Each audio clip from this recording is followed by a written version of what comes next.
ಪಡೆದಂಥವನು Nobel ಪುರಸ್ಕೃತ ವಿಜ್ಞಾನಿ Einstein ನಮ್ಮಂತೆ ಬೇರೆ ಬೇರೆ ಬೇರೆ ಬೇರೆ ಕಾಲೇಜುಗಳಿಗೆ ಹೈಸ್ಕೂಲ್ಗಳಿಗೆ ಭಾಷಣ ಮಾಡ್ಲಿಕ್ಕೆ ಹೋಗ್ತಾ ಇದ್ದಂತ ಅವನೊಂದು ಕಾರ್ ಇತ್ತು, ಡ್ರೈವರ್ ಕರ್ಕೊಂಡು ಹೋಗ್ತಾ ಇದ್ದ. ಸುಮಾರು ಒಂದು 50 ವರ್ಷ ಡ್ರೈವರ್ ಐನ್ಸ್ಟೈನ್ ಕರ್ಕೊಂಡು ಕರ್ಕೊಂಡು ಕರ್ಕೊಂಡು ಹೋಗ್ತಾ ಇದ್ದ ಬೇರೆ ಬೇರೆ ಹೈಸ್ಕೂಲ್ಗಳಿಗೆ ಕಾಲೇಜುಗಳಿಗೆ. ಡ್ರೈವರ್ ಮುಂದೆ ಕುಂದಿರ್ತಿದ್ದ, ಐನ್ಸ್ಟೈನ್ ಹಿಂದೆ ಕುಂದಿರ್ತಿದ್ದ, ಭಾಷಣ ಮಾಡ್ಲಿಕ್ಕೆ ಹೋಗ್ತಾ ಇದ್ದ ಐನ್ಸ್ಟೈನ್. ಒಂದು ಸಲ ಏನಾಯ್ತು, ದುರುದುಂಡಿ ಹೈಸ್ಕೂಲಿನ ವಿಜ್ಞಾನದ ಸಮಾರಂಭಕ್ಕೆ ಐನ್ಸ್ಟೈನ್ ಅನ್ನು ಕರೆಸಿದ್ರು. ಐನ್ಸ್ಟೈನ್ ಬಂದ. ಬರೋದಕ್ಕಿಂತ ಮುಂಚೆ ಏನಾಗಿತ್ತು ಅಂತಂದ್ರೆ, ಮನೆಯಲ್ಲೇನೆ ಡ್ರೈವರ್ ಹೇಳಿದ, ಸರ್ ನಾಳೆ ನೀವು ದುರ್ದುಂಡ ಹೈಸ್ಕೂಲಿಗೆ ವಿಜ್ಞಾನದ ಕಾರ್ಯಕ್ರಮಕ್ಕೆ ಭಾಷಣ ಮಾಡ್ಲಿಕ್ಕೆ ಹೋಗ್ತಾ ಇದ್ದೀರಲ್ಲ? ಹೌದು, ಹೋಗ್ತಾ ಇದ್ದೇನೆ ಸರ್.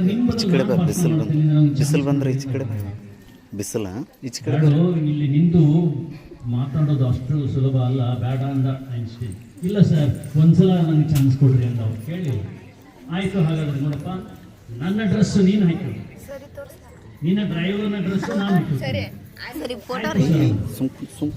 ಡ್ರೆಸ್ ಬದಲಾವಣೆ ಮಾಡಿಕೊಂಡು ನಿಜವಾದ ಐನ್ಸ್ಟೈನ್ ಡ್ರೈವರ್ ಆಗಿ ಕೂತಾನ. ಅವ ಡ್ರೈವರ್ ಆಗಬೇಕಾದ ಐನ್ಸ್ಟೈನ್ ಆಗಿ ಹಿಂದೆ ಕೂತಿದ್ದ. ಕಾರ್ ಗಾಡಿ ಬಂದು ದುರ್ದುಂಡಿ ಹೈಸ್ಕೂಲಿಗೆ ಬಂದ್ರು ಐನ್ಸ್ಟೈನ್ ಹೇಳಿ ಬಂದ್ ಮಾಡಿಕೊಂಡ್ರು. ಏಟ್ ಅವನಂಗನ ಗಾಡಿ ಇರ್ತೀವಿ, ಅವನಂಗನ ಮೇಕಪ್ ಮಾಡಿಕೊಂಡಿದ್ದ.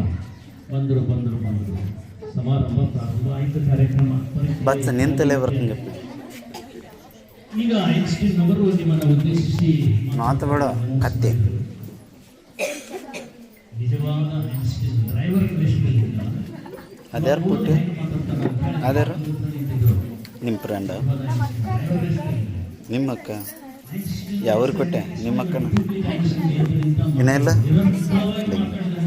ಏಯ್ ಏಯ್ ನೋಡ, ಏಯ್ ಕತ್ತೆ ಇಲ್ಲ ಇಲ್ಲ ಇಲ್ಲ ಇಲ್ಲ.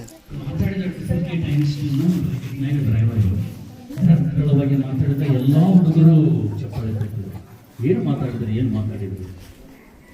ಕೊನೆಗೆ ಕುಂತ ಯಾರೋ ಒಬ್ರು ಮೇಸ್ಟ್ರು, ಹೆಡ್ ಮಾಸ್ಟ್ರು ಎದ್ದು ನಿಂತು, ಲೇ ಏನಾದ್ರೂ ಪ್ರಶ್ನೆ ಕೇಳಿದ್ರು ಕೇಳ್ರಿ ಅಂದ್ಬಿಟ್ರು. ಒಬ್ಬ ವಿದ್ಯಾರ್ಥಿ ಎದ್ದು ನಿಂತು ವಿಜ್ಞಾನಿಗೆ ಸಂಬಂಧಪಟ್ಟಂಗ ಪ್ರಶ್ನೆ ಕೇಳೇ ಬಿಟ್ಟ. ಕೆಲವು ನಮಗೆ ಬಯಾಟಿರ್ತವೆ, ಅದ್ರ ಅರ್ಥ ಗೊತ್ತಿರಂಗಿಲ್ಲ. ಪ್ರಶ್ನೆ ಕೇಳಿದ್ದೇ ತಡ ಇವಾಗ ಗಡ ನಡಗಕ್ಕೆ ಹತ್ತಿಬಿಟ್ಟವ ಡೂಪ್ಲಿಕೇಟ್ ಐನ್ಸ್ಟೈನ್. ಅಲ್ಲ, ಇವನು ಯಾಕಾದ್ರೂ ನಾನು ಇಲ್ಲಿ ಬಂದು ಏನು ಅಂಥೇಳಿ, ಹೇಗಾದರೂ ಪಾರಾದ್ರೆ ಸಾಕಪ್ಪ ನನಗೆ ಅಂಥೇಳಿ ಐಡಿಯಾ ಮಾಡಿದವ ಡೂಪ್ಲಿಕೇಟ್ ಐನ್ಸ್ಟೈನ್. ಏ ತಮ್ಮ, ನೀನೇನು ಪ್ರಶ್ನೆ ಕೇಳಿಯಲ್ಲ, ಇದು ಭಾಳ ಸಣ್ಣ ಪ್ರಶ್ನೆ ಇದು. ಈ ಸಣ್ಣ ಪ್ರಶ್ನೆಗೆ ನನ್ನಂಥ ಶ್ರೇಷ್ಠ ವಿಜ್ಞಾನಿ ಉತ್ತರ ಕೊಡಬಾರದು. ಈ ಉತ್ತರ ಯಾರು ಕೊಡ್ತಾರೆ ಅಲ್ಲಿ ಅಂತಲ್ಲ, ನಾನು ಐನ್ಸ್ಟೈನ್ ನನ್ನ ಡ್ರೈವರ್ ಅವಾಗ ಕೊಡ್ತಾನೆ ಉತ್ತರ. ಏ ಬಾರ ಒಳಗೆ ಅಂತ ಕರೆದ್ರು. ನಾ ಯಾಕಿದ್ದನ್ನು ಹೇಳಿದೆ ಅಂತಂದ್ರೆ, ನಿಮ್ಮ ವ್ಯಕ್ತಿತ್ವ ನಿರ್ಮಾಣವಾಗೋದು ತರಗತಿಯಲ್ಲಿ. ಮಾತಾಡಬೇಕಂತ ಕಲೆಯನ್ನು ಕೂಡ ನೀವು ರೂಢಿಸಿಕೊಳ್ಳಬೇಕು. ವಿದ್ಯಾರ್ಥಿಗಳೇ, ಒಂದು ಮಾತು ನೆನಪಿಟ್ಟುಕೊಳ್ಳಿ, ಸಾಧನೆ ಮಾಡಬೇಕು ಅಂತಂದ್ರೆ ಬಡತನ ಅನ್ನೋದು ಕಾರಣ ಆಗೋದಿಲ್ಲ. ಸಾಧನೆಗೆ ಅಡ್ಡಿ ಆಗೋದು ಬಡತನ ಅಲ್ಲ, ಅಂಗವೈಕಲ್ಯತೆ ಅಲ್ಲ. ನನಗೊಂದು ಕಣ್ಣಿಲ್ಲ, ಒಂದು ಕೈ ಇಲ್ಲ, ಕಾಲಿಲ್ಲ, ಏನು ಸಾಧನೆ ಮಾಡಲಿ? ಇದು ನಮ್ಮ ದೌರ್ಬಲ್ಯದ ಸಂಕೇತ. ಎಷ್ಟು ಜನ ಬಡವರು ಸಾಧನೆ ಮಾಡಲಿಲ್ಲ ಹೇಳಿ ನೋಡೋಣ. ಮನೆ ಮನೆಗೆ ಹೋಗಿ ಪೇಪರ್ ಹಂಚಿದ್ರಲ್ಲ, ಯಾರು? ಅಬ್ದುಲ್ ಕಲಾಂ ಅವರು ಮನೆಗೆ ಹೋಗಿ ಪೇಪರ್ ಹಂಚಿದ್ರು. ಅಂತ ಒಬ್ಬ ಕಲಾಂ ಅವರಿಗೆ ಇವತ್ತು ನಾವು ಸಲಾಂ ಹೇಳಬೇಕು, ಈ ದೇಶದ ಪ್ರಥಮ ಪ್ರಜೆಯಾದರು. ಹೀಗಾಗಿ ಈ ಬಡತನ ಅನ್ನೋದು, ಅಂಗವೈಕಲ್ಯತೆ ಅನ್ನೋದು ಎಲ್ಲವನ್ನ ಮೆಟ್ಟಿಲಿರ್ಬೇಕು ನಾವು. ಅಂದಾಗ ಮಾತ್ರ ಸಾಧನೆ ಮಾಡಲಿಕ್ಕೆ ಸಾಧ್ಯ. ಒಬ್ಬ ಮಹಾನ್ ವ್ಯಕ್ತಿ ಜೀವನ ನಡೆದಂತ ಒಂದು ಕರುಣಾಜನಕವಾದ ಕಥೆ. ಎಷ್ಟು ಸಮಸ್ಯೆಗಳು ಬರ್ತಾವ. 10ನೇ ತರಗತಿ ಓದ್ತಾ ಇದ್ದ ನಾವು ವಿದ್ಯಾರ್ಥಿ, ಸೌಂಡ್ ಮಾಡಬೇಕು, ಫೀಸ್ ಕಟ್ಟಬೇಕು, ಪರೀಕ್ಷೆ ಫೀಸ್ ಕಟ್ಟಬೇಕಾಗಿದೆ. ಕೇವಲ 12 ರೂಪಾಯಿ ಫೀಸ್ ಆ ಕಾಲ SSLCಯಲ್ಲಿ. ಬೆಂಗಳೂರಿನಲ್ಲಿ ಓದ್ತಾ ಇದ್ದಾನೆ ಹುಡುಗ. ಚಿಕ್ಕಬಳ್ಳಾಪುರ. ಮೇಸ್ಟ್ರು ಹೇಳಿದ್ರು, ಇವತ್ತು ನಾಳೆ ನೀನು 12 ಗಂಟೆ ಒಳಗೆ ಫೀಸ್ ಕಟ್ಟದೆ ಹೋದ್ರೆ ನಿನಗೆ ಪರೀಕ್ಷೆಗೆ ಅವಕಾಶ ಇಲ್ಲ. ಏನು ಮಾಡೋದು ಪಾಪ ಹುಡುಗ, ಹೀಗಾದ್ರೂ ಮಾಡಿ ಫೀಸ್ ತರಲೇಬೇಕು ಅಂತ ಹೇಳಿ ರಾತ್ರಿ 8 ಗಂಟೆಯಿಂದ ಪ್ರಯಾಣ ಮಾಡ್ತಾನೆ ತನ್ನ ಊರಿಗೆ. ಕಾಲಲ್ಲಿ ಚಪ್ಪಲಿ ಇಲ್ಲ, ರಾತ್ರಿ ನಡೀತಾ ನಡೀತಾ ನಡೀತಾ 1 ಗಂಟೆಗೆ ಮನೆಗೆ ಬರ್ತಾನೆ ಚಿಕ್ಕಬಳ್ಳಾಪುರಕ್ಕೆ. ತಾಯಿ ಒಳಗಡೆ ಮಲಗಿಕೊಂಡಿದ್ಲಿ, ತಂದೆ ಇಲ್ಲೇ ಇಲ್ಲ. ಹೋಗಿ ಬಾಗಿಲ ತರ್ತಾನೆ, ಅಮ್ಮ ಅಮ್ಮ ಅಂತ ಕೂಗಿದಾನ. ರಾತ್ರಿ 1 ಗಂಟೆ ನಡೀತಾ ಬಂದಿದ್ದಾನೆ, ಕಾಲಲ್ಲಿ ಚಪ್ಪಲಿ. ಬಾಗಿಲ ತೆಗೆದು ನೋಡ್ತಾಳೆ, ಮಗ ನಿಂತಿದ್ದಾನೆ, ಕಣ್ಣೀರು ಸುರಿಸ್ತಾ ಇದ್ದಾನೆ. ಯಾಕೋ ಇಷ್ಟೊತ್ತಿನಲ್ಲಿ ಬಂದಿಲ್ಲ? ಅಮ್ಮ, ನಾಳೆ 12 ಗಂಟೆ ಒಳಗೆ 12 ರೂಪಾಯಿ ನಾನು ಎಕ್ಸಾಮಿನೇಷನ್ ಫೀಸ್ ಕಟ್ತೇ ಹೋದ್ರೆ ನನಗೆ ಪರೀಕ್ಷೆಗೆ ಅವಕಾಶ ಇಲ್ಲ. ಹೌದು, ಯಾರನ್ನು ಕೇಳಿ ನಾನು? ನಿಮ್ಮ ತಂದೆಯಂತೂ ಎಂದೋ ಸತ್ತು ಹೋಗಿಬಿಟ್ಟ, ಯಾರು ಕೊಡ್ತಾರೆ 12 ರೂಪಾಯಿ ಇಷ್ಟೊತ್ತಿನಲ್ಲಿ? ಯಾರನ್ನು ಹೋಗಿ ಕೇಳಿ ನಾನು? ಇಲ್ಲಮ್ಮ, ಬಾಜು ಮನೆ ಶೆಟ್ರ್ ಅದಾರಲ್ಲ, ಇಂಥ ದಾನಿಗಳದಾರಲ್ಲ, ಅವ್ರನ್ನ ಕೇಳೋಣ. ಇಲ್ಲ, ಬೆಳಿಗ್ಗೆ ಕೇಳಿದ್ರೆ ಆಯ್ತು. ಇಲ್ಲಮ್ಮ, ಈಗೇ ಕೇಳೋಣ, ಸಹಾಯ ಮಾಡ್ಬೋದು ಅವರು. ಕೊನೆಗೆ ಬೇರೆ ಮಾರ್ಗ ಇಲ್ಲ. ತಾಯಿ ಮಗನನ್ನು ಕರ್ಕೊಂಡು ರಾತ್ರಿ 1 ಗಂಟೆಗೆ ಶೆಟ್ರ್ ಮನೆ ಬಾಗಿಲ ಬಡಿತಾರೆ. ತೆಗೆದ್ರು ಶೆಟ್ರು ಬಾಗಿಲ.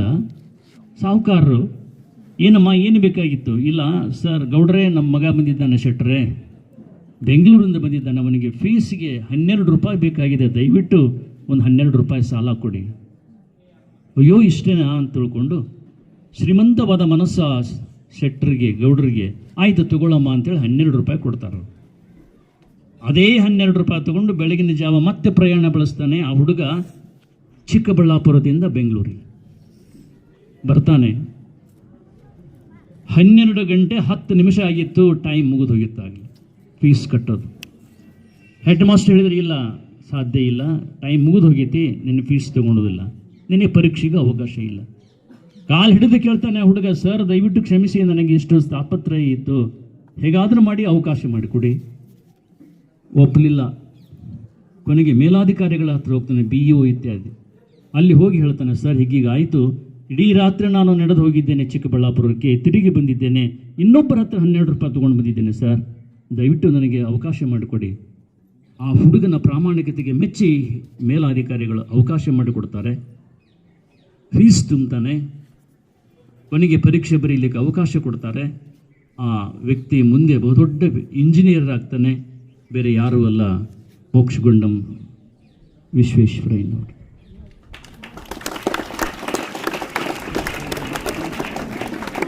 ನಾನು ಯಾಕೆ ಹೇಳಿದೆ ಅಂತಂದರೆ, ಎಂತಹ ಬಡತನದಲ್ಲಿ ಕೆಲವರು ಬಂದ್ರಲ್ಲ. ಒಂದು ವೇಳೆ ನನಗೆ ಬಡತನ ಐತಿ ಅಂಥೇಳಿ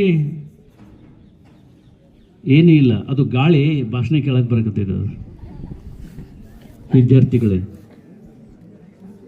ದಯವಿಟ್ಟು ಗಮನಿಸ್ರಿ, ಇದು ಯಾವುದನ್ನು ನೀವು ಲೆಕ್ಕಿಸಬೇಡಿ.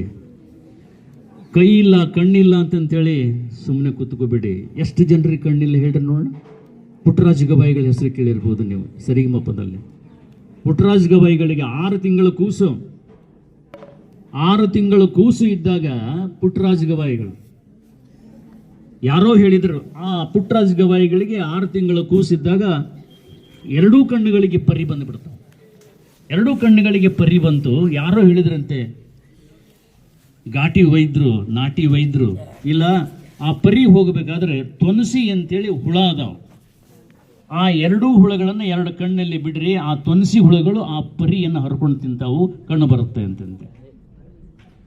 ಕೊನೆಗೆ ಆ ತೊನಸಿ ಹುಳಗಳನ್ನು ತಂದು 2 ಕಣ್ಣುಗಳಲ್ಲಿ ಹಾಕ್ತಾರೆ ಪುಟ್ಟರಾಜ ಗವಾಯಿಗಳ ಕಣ್ಣಲ್ಲಿ. ಅವು ಬರೀ ಪರಿ ತಿನ್ನೋ ಬದಲಾಗಿ ಇಡೀ ಕಣ್ಣು ಗುಡ್ಡೆಯನ್ನೇ ತಿಂದು ಹಾಕಿಬಿಟ್ಟು. ಅವತ್ತಿನಿಂದ 6 ತಿಂಗಳ ಮಗು ಪುಟ್ಟಯ್ಯ ಅಥವಾ ಪುಟ್ಟರಾಜ ಕುರುಡನಾಗಿ ವಿಶ್ವವನ್ನು, ಜಗತ್ತನ್ನು ಕಾಣದೇ ಹೋಯಿತು. ಕುರುಡನಾಗಿದ್ದರೂ ಕೂಡ ಡಾಕ್ಟರ್ ಪುಟ್ಟರಾಜ ಗವಾಯಿಗಳು ಪದ್ಮಭೂಷಣ ಪ್ರಶಸ್ತಿಯನ್ನು ಪಡ್ಕೊಂಡ್ರು 2010ರಲ್ಲಿ. ಎಂಥ ವ್ಯಕ್ತಿಗಳು. ಇಂಗ್ಲೀಷ್ನಲ್ಲಿ ಮಿಲ್ಟನ್ ಅಂತ ಒಬ್ಬ ಕವಿ ಬರ್ತಾನೆ, ಪ್ಯಾರಡೈಸ್ ಲಾಸ್ಟ್ ಅಂತೇಳಿ ಕೃತಿ ಬರೀತಾನೆ. ಕಣ್ಣಿರಲಿಲ್ಲ ಪ್ಯಾರಡೈಸ್ ಲಾಸ್ಟ್ ಬರೀಬೇಕಾದ್ರೆ ಮಿಲ್ಟನ್ ನನಗೆ ಬೃಹತ್ ಕೃತಿಯನ್ನು ಬರೀತಾನೆ ಮಿಲ್ಟನ್. ಇವರೆಲ್ಲರನ್ನು ನಾವು ಗಮನಿಸಬೇಕು. ಕೊನೆಯದಾಗಿ ಸಮಯ ಮೀರ್ತಾ ಇದೆ, ಒಂದೇ ಒಂದು ದೃಷ್ಟಾಂತ ಹೇಳಿ ಮುಗಿಸ್ತೇನೆ. ಇದು ಕಣ್ಣಿಳಿದವರಿಗೆ ಆಯಿತು. ಇನ್ನು ಕೈ ಇಲ್ಲದವರು ಯಾವ ರೀತಿ ಸಾಧನೆ ಮಾಡಿರ್ತಾರೆ ನೋಡಿ. ಮೊನ್ನೆ ನಾನು ಪ್ರೈಮರಿ ಸ್ಕೂಲ್ನಲ್ಲಿ ಮಾತಾಡ್ತಾ ಇರುವಾಗ ಸೇವಂತಿ ಅಂತ ಒಂದು ವಿದ್ಯಾರ್ಥಿನಿ, ಆಕೆ ಅನಿಸಿಕೆಗಳನ್ನು ಕುರಿತು ಮಾತಾಡ್ತಾ ಇರುವಾಗ ಒಂದು 5 ನಿಮಿಷ ಮಾತಾಡಿದ್ಲು, ಆಮೇಲೆ ಅಳ್ಳಿಕ್ಕೆ ಚಲೋ ಮಾಡಿದ್ಲು ಆ ವಿದ್ಯಾರ್ಥಿ. ಯಾಕೆ ಅಂದ್ರೆ ಆ ವಿದ್ಯಾರ್ಥಿನಿಗೆ ಬಲಗೈ ಇಷ್ಟು ಬಲಗೈ, ಮೊಣಕೈಯಿಂದ ಆಕೆ ಕೈಯೇ ಇಲ್ಲ. ಕ್ಲಾಸ್ನಲ್ಲಿ ಆಕೆ ಹೇಳಿದ್ಲು ನನಗೆ ಅಪಮಾನ ಮಾಡ್ತಾರೆ ಅಂತ ಹೇಳಿ. ಅದೆಲ್ಲವನ್ನು ಮೆಟ್ಟಿ ನಿಂತು ಆಕೆ ಮಾತಾಡಿರ್ತಕ್ಕಂಥ ಮಾತುಗಳು ನನಗೆ ರೋಮಾಂಚನವಾಗಿ ಹೋಯಿತು.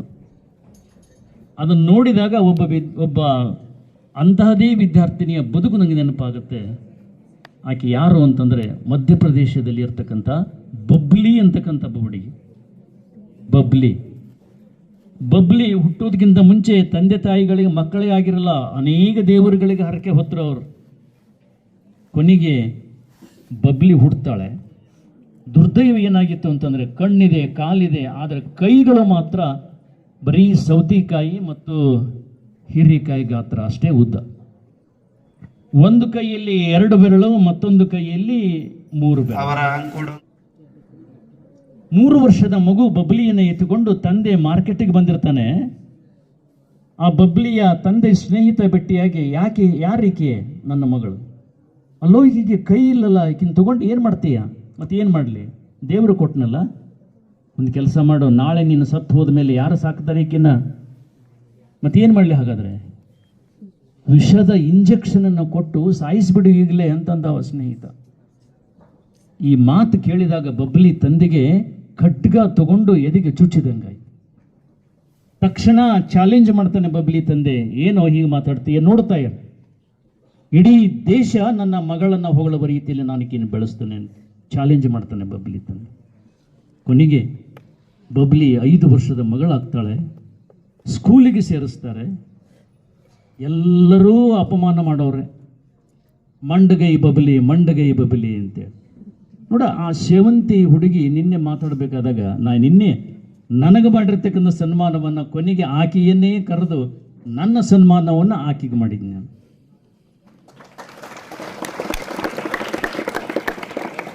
ಹೇಳಿದೆ ಸೇವಂತಿ ಹುಡುಗಿ ಹೆಸರು. ಸೇವಂತಿ, ನಿನ್ನ ಪರಿಮಳ ಈ ದುರುದುಂಡಿಯ ಗ್ರಾಮದ ಜನರು ಮೆಚ್ಚುವ ರೀತಿಯಲ್ಲಿ ನೀನು ಬೆಳೆಯಬೇಕು ಅಂತ ಹೇಳಿ. ಕೊನೆಗೆ ಆ ಬಬ್ಲಿ 5 ವರ್ಷದ ಮಗಳಾಗಿದ್ದಾಗ ಸ್ಕೂಲಿಗೆ ಸೇರಿಸಿದಾಗ ಎಲ್ಲರೂ ಆಕೆಗೆ ಇನ್ಸಲ್ಟ್ ಮಾಡೋರು, ಮಂಡಗೈ ಬಬಲಿ. ಮನೆಗೆ ಅಳತಾ ಬರ್ತಾ ಇದ್ಲು ಬಬ್ಲಿ, ಪಪ್ಪ ನಾನು ಸ್ಕೂಲಿಗೆ ಹೋಗೋದಿಲ್ಲ, ಮಮ್ಮ ನಾನು ಸ್ಕೂಲಿಗೆ ಹೋಗೋದಿಲ್ಲ. ಯಾಕೆ? ಎಲ್ಲರೂ ನನಗೆ ಈ ರೀತಿ ಅಪಮಾನ ಮಾಡ್ತಾರೆ, ಇನ್ಸಲ್ಟ್ ಮಾಡ್ತಾರೆ, ನಾನು ಹೋಗೋದಿಲ್ಲ. ಕೊನೆಗೆ ತಂದೆ ತಾಯಿಗಳು ಧೈರ್ಯ ತುಂಬ್ತಾರೆ, ಇಲ್ಲ ನೀನು ಹೋಗು, ನಾಳೆ ಒಂದಿಲ್ಲ ಒಂದು ದಿವಸ ನಿನ್ನ ಪ್ರತಿಭೆಯನ್ನು ಕಂಡು ಅವರು ಹೊಗಳುತ್ತಾರೆ, ಹೋಗು, ಬಿಡಬೇಡ, ಛಲ ಸಾಧಿಸು. ನಿನ್ನಲ್ಲಿ ಆತ್ಮಾಭಿಮಾನ ಇತ್ತು ಅಂತಂದರೆ, ಸಾಧನೆ ಮಾಡಬೇಕಂತ ಛಲ ಇತ್ತು ಅಂದರೆ ಖಂಡಿತವಾಗಿಯೂ ನೀನು ಸಾಧನೆ ಮಾಡ್ತೀಯ, ಹೋಗು ಅಂತೇಳಿ ತಂದೆ ತಾಯಿಗಳು ಪ್ರೋತ್ಸಾಹ ಕೊಟ್ಟರು. ಸ್ಕೂಲ್ನಲ್ಲಿ ಶಿಕ್ಷಕರು ಹಾಕಿ ಪ್ರೋತ್ಸಾಹ ಕೊಡ್ತಾರೆ, ಬಬಲಿ ನೀನು ವಿದ್ಯಾವಂತಳಾಗ್ತೀಯ, ಸ್ಕೂಲ್ ಬಿಡಬೇಡ. ಕೊನೆಗೆ ಸ್ಕೂಲಿಗೆ ಹೋದ್ಲು. 7, 8, 9, 10ನೇ ತರಗತಿ ಇಡೀ ಮಧ್ಯಪ್ರದೇಶ ರಾಜ್ಯಕ್ಕೆ ಫಸ್ಟ್ ರ್ಯಾಂಕ್ನಲ್ಲಿ ಪಾಸ್ ಆಗ್ತಾಳೆ ಬಬ್ಲಿ. ಆಮೇಲೆ ಕಾಲೇಜಿಗೆ ಬರ್ತಾಳೆ. ಕಾಲೇಜಿನಲ್ಲಿ ಕೂಡ BA ಪಾಸ್ ಆಗ್ತಾಳೆ, ಇಂಗ್ಲೀಷ್ ಸಬ್ಜೆಕ್ಟ್ ತಗೊಂಡು, ಅಲ್ಲಿಯೂ ಕೂಡ ಫಸ್ಟ್ ರ್ಯಾಂಕು. ಅದಾದ ಮೇಲೆ ವಿಶ್ವವಿದ್ಯಾಲಯಕ್ಕೆ ಬರ್ತಾಳೆ, MA ತರಗತಿ, ಇಂಗ್ಲೀಷ್ ವಿಷಯ ತಗೊಂಡು ಇಡೀ ವಿಶ್ವವಿದ್ಯಾಲಯಕ್ಕೆ ಫಸ್ಟ್ ರ್ಯಾಂಕ್ನಲ್ಲಿ ಪಾಸ್ ಆಗ್ತಾಳೆ ಬಬ್ಲಿ. ಪಾಸ್ ಆದಮೇಲೆ ಅನೇಕ ಕಾಲೇಜುಗಳಿಂದ ಆಕೆಗೆ ಆಫರ್ ಬರುತ್ತೆ, ನಮ್ಮ ಕಾಲೇಜಿಗೆ ನೀನು ಇಂಗ್ಲೀಷ್ ಪ್ರೊಫೆಸರ್ ಆಗಿ ಬರಬೇಕು. ಎಲ್ಲರೂ ಕೇಳೋರೆ, ನಿನ್ನಂಥ ಒಬ್ಬ ಇಂಟೆಲಿಜೆಂಟ್ ಸ್ಟೂಡೆಂಟ್ ನಮಗೆ ಬೇಕು, ಬಾ ಅಂತೇಳಿ ಕರೆದ್ರು, ಪ್ರೊಫೆಸರ್ ಆಗಿ ಬಾ ನೀನು. ಆಕೆ ವಿಚಾರ ಮಾಡಿರಲಿ ಬಬ್ಲಿ, ಒಂದು ವೇಳೆ ನಾನು ಕಾಲೇಜಿಗೆ ಇಂಗ್ಲೀಷ್ ಪ್ರೊಫೆಸರ್ ಆಗಿ ಶಿಕ್ಷಕಿಯಾಗಿ ಓದದ್ದೇ ಆದರೆ ಅವರು ಕೊಡ್ತಕ್ಕಂಥ ಸಂಬಳ ಕೇವಲ ನನ್ನ ಹೊಟ್ಟೆದು ಮಾತ್ರ ತುಂಬುತ್ತೆ. ನನ್ನಿಂದ ನೂರಾರು ವಿದ್ಯಾರ್ಥಿಗಳಿಗೆ ಸಹಾಯವಾಗಬೇಕು ಅಂತ ತಿಳ್ಕೊಂಡು ಆಕೆ ಪ್ರೊಫೆಸರ್ ಆಗಿ ಹೋಗೋದಿಲ್ಲ, ಒಂದು ಬ್ಯೂಟಿ ಪಾರ್ಲರ್ ಕೋರ್ಸಿಗೆ ಸೇರಿಕೊಳ್ತಾಳೆ. ನೋಡಿ, ಫಸ್ಟ್ ರ್ಯಾಂಕ್ನಲ್ಲಿ ಪಾಸ್ ಆಗಿದ್ದರು ಕೂಡ ಬ್ಯೂಟಿ ಪಾರ್ಲರ್ ಕೋರ್ಸಿಗೆ ಸೇರ್ತಾಳೆ. 2 ಬೆರಳಿನಲ್ಲಿ ಕತ್ತರಿ, ಇನ್ನೊಂದು 2 ಬೆರಳಿನಲ್ಲಿ ಹಣಿಗೆ ಇಟ್ಟುಕೊಂಡು 1 ವರ್ಷ ಬ್ಯೂಟಿ ಪಾರ್ಲರ್ ಕೋರ್ಸ್ ಮುಗಿಸ್ತಾಳೆ. ಹೊರಗೆ ಬರ್ತಾಳೆ, ತಾನೇ ಸ್ವತಃ ಒಂದು ಬ್ಯೂಟಿ ಪಾರ್ಲರ್ಸ್ ತೆಗಿತಾಳೆ. ಸುಮಾರು 50-60 ವಿದ್ಯಾರ್ಥಿನಿಯರು ಹೆಣ್ಣುಮಕ್ಕಳು ಆ ಕೋರ್ಸ್ ಮುಗಿಸಿಕೊಂಡು ಹೊರಗೆ ಬರ್ತಾರೆ. ಈ ವಿಷಯ ಆಗಿನ ರಾಷ್ಟ್ರಪತಿ ಅಬ್ದುಲ್ ಕಲಾಂ ಅವರಿಗೆ ಗೊತ್ತಾಗುತ್ತೆ. 2 ಬೆರಳು 3 ಬೆರಳಿನಲ್ಲಿ ಹಣಿಗೆ ಕತ್ತರಿ ಹಿಡ್ಕೊಂಡು 100 ಜನ ಹೆಣ್ಣುಮಕ್ಕಳಿಗೆ ಕೆಲಸ ಕೊಟ್ಟಿದ್ದಾಳೆ ಅಂತಕ್ಕಂಥ ವಿಷಯ ಗೊತ್ತಾಯಿತು ಕಲಾಂ ಅವರಿಗೆ. ಅಬ್ದುಲ್ ಕಲಾಂ ಅವರು ಬಬ್ಲಿಯನ್ನು ರಾಷ್ಟ್ರಪತಿ ಭವನಕ್ಕೆ ಕರೆಸಿಕೊಂಡು ಸನ್ಮಾನ ಮಾಡಿ ಆಕೆಗೆ ಬಿರುದು ಕೊಡ್ತಾರೆ, A girl with A golden hand ಅಂತೇಳಿ.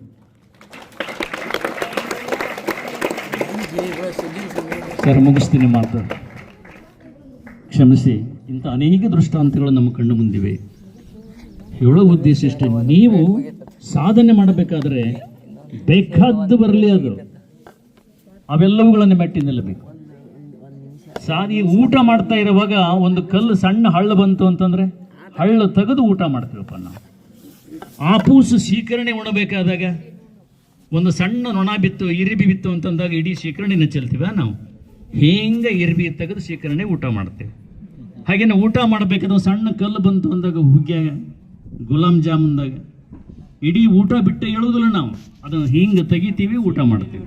ಹಾಗೆಯೇ ಸಾಧನೆ ಮಾಡಲು ಹೊರಟಾಗ ಬೇಕಾದ ಬರಲಿ ಅವು, ನಾವು ನಮ್ಮ ಸಾಧನೆಗಳನ್ನು ನಿಲ್ಲಿಸಬಾರದು ಅಂತ ಹೇಳ್ತಾ,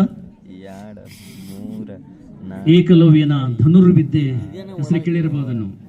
ಏಕಲವ್ಯನ ಧನುರ್ವಿದ್ಯೆ ಗುರುಗಳಾಗಿರ್ತಕ್ಕಂಥ ದ್ರೋಣಾಚಾರ್ಯ ಕೀರ್ತಿಯನ್ನು ತಗೊಂಡು ಬಂತು. ವಿವೇಕಾನಂದನ ದೇಶಾಭಿಮಾನ ಗುರುಗಳಾಗಿರ್ತಕ್ಕಂಥ ಪರಮಹಂಸರಿಗೆ ಕೀರ್ತಿಯನ್ನು ತಗೊಂಡು ಬಂತು. ಶರೀಫರ ತತ್ವನಿಷ್ಠೆ ಗುರುಗಳಾಗಿರ್ತಕ್ಕಂಥ ಗೋವಿಂದ ಭಟ್ಟರಿಗೆ ಕೀರ್ತಿಯನ್ನು ತಂತು. ನಿಮ್ಮಂಥ ವಿದ್ಯಾರ್ಥಿಗಳಿಂದ ಈ ಸಂಸ್ಥೆಗೆ, ಈ ಗುರುಗಳಿಗೆ ಕೀರ್ತಿ ಬರುವಂತಾಗಲಿ ಎಂದು ಹಾರೈಸ್ತಾ, ಪರೀಕ್ಷೆ ಇನ್ನೇನು ಕೆಲವೇ ದಿನಗಳು 10ನೇ ತರಗತಿ ವಿದ್ಯಾರ್ಥಿಗಳಿಗೆ 10ನೇ ತರಗತಿ ಪಾಸ್ ಆದಮೇಲೆ ಸಾಧ್ಯವಾದ ನಮ್ಮ ಕಾಲೇಜಿಗೆ ಬರ್ರಿ. ಗೋಕಾಕದ ಇದೇ ರೀತಿ ನಿಸರ್ಗದ ಮಿಡಿಲಲ್ಲಿ ಜ್ಞಾನದೀಪ ಕಾಲೇಜು ಅಂತಿದೆ. ಪ್ರತಿಯೊಂದು ಕ್ಲಾಸ್ ರೂಮಿಗೆ CCTV ಫ್ಯಾನ್ ಇದೆ, ಒಬ್ಬೊಬ್ಬರಿಗೆ ಒಂದೊಂದು ಚೇರ್ ಇದೆ. ಆಮೇಲೆ ಬಸವೇಶ್ವರ ಸರ್ಕಲ್ಲಿಂದ ನಮ್ಮ ಕಾಲೇಜಿಗೆ ಬರಬೇಕಾದಾಗ 4 ಬಸ್ ಬರ್ತಾವೆ. 300 ವಿದ್ಯಾರ್ಥಿಗಳು ಅಭ್ಯಾಸ ಮಾಡ್ತಾರೆ. 35 ವರ್ಷಕ್ಕಿಂತ ಹೆಚ್ಚು ಎಕ್ಸ್ಪೀರಿಯನ್ಸ್ ಇರ್ತಕ್ಕಂಥ ಪ್ರಾಧ್ಯಾಪಕರು ನಾವಲ್ಲಿದ್ದೀವಿ. ರಿಟೈರ್ಡ್ ಆದ ಮೇಲೆ ನೀವು ರಿಟೈರ್ಡ್ ಆಗಿರಿ, ಟೈರ್ಡ್ ಆಗಿಲ್ವಾ ಅಂತ ತಿಳ್ಕೊಂಡು ನಮ್ಮನ್ನಲ್ಲಿ ಹಾಕ್ಯಾರ ಸಂಸ್ಥೆಯವರು. ಏನೋ ಇನ್ನಷ್ಟು ಕಾಲ ನಿಮ್ಮ ಸೇವೆ ಮಾಡಬೇಕು ಎನ್ನುವ ಉದ್ದೇಶ ನಮ್ಮದು. ಹೀಗಾಗಿ ಜ್ಞಾನದೀಪ ಪದವಿ ಪೂರ್ವ ವಾಣಿಜ್ಯ ಮತ್ತು ವಿಜ್ಞಾನದ ಕಾಲೇಜು. ಒಂದು ಸಲ ನೀವು ಒಳಗಡೆ ಬಂದ್ರಿ ಅಂದ್ರೆ ಮುಗಿದು ಇದು ಗೇಟ್ ಆಗಿಬಿಡ್ತೀವಿ, ನಾವು ಹೊರಗಡೆ ಹೋಗ್ಲಿಕ್ಕೆ ಸಾಧ್ಯನೇ ಇಲ್ಲ. ಆದ್ದರಿಂದ ಅಂತಹ ಕಾಲೇಜಿಗೆ ನೀವು ಅಲ್ಲಿ ಬಂದರೆ ನಿಮ್ಮ ಸೇವೆ ಮಾಡಲಿಕ್ಕೆ ನಮಗೆ ಅನುಕೂಲವಾಗುತ್ತೆ ಅಂತ ಹೇಳ್ತಾ, 10ನೇ ತರಗತಿ ವಿದ್ಯಾರ್ಥಿಗಳು ಇನ್ನು ಕೆಲವೇ ದಿನಗಳಲ್ಲಿ ಪರೀಕ್ಷೆಯನ್ನು ಎದುರಿಸ್ತೀರಿ. ನೀವು ಕೂಡ ಪರೀಕ್ಷೆಯನ್ನು ಎದುರಿಸ್ತೀರಿ.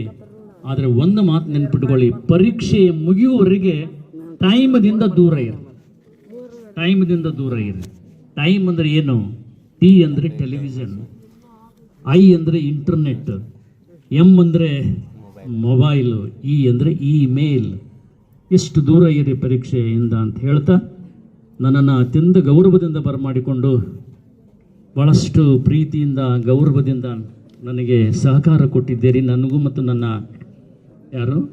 ಶ್ರೀಮತಿಗೆ ತಾವು ತೋರಿದ ಈ ಗೌರವ, ಅಭಿಮಾನ, ಪ್ರೀತಿ, ವಾತ್ಸಲ್ಯಕ್ಕೆ ತಲೆಬಾಗ್ತೇನೆ. ತಮ್ಮೆಲ್ಲರಿಗೂ ಶುಭವಾಗಲಿ. ನಮಸ್ತೆ, ನಮಸ್ತೆ.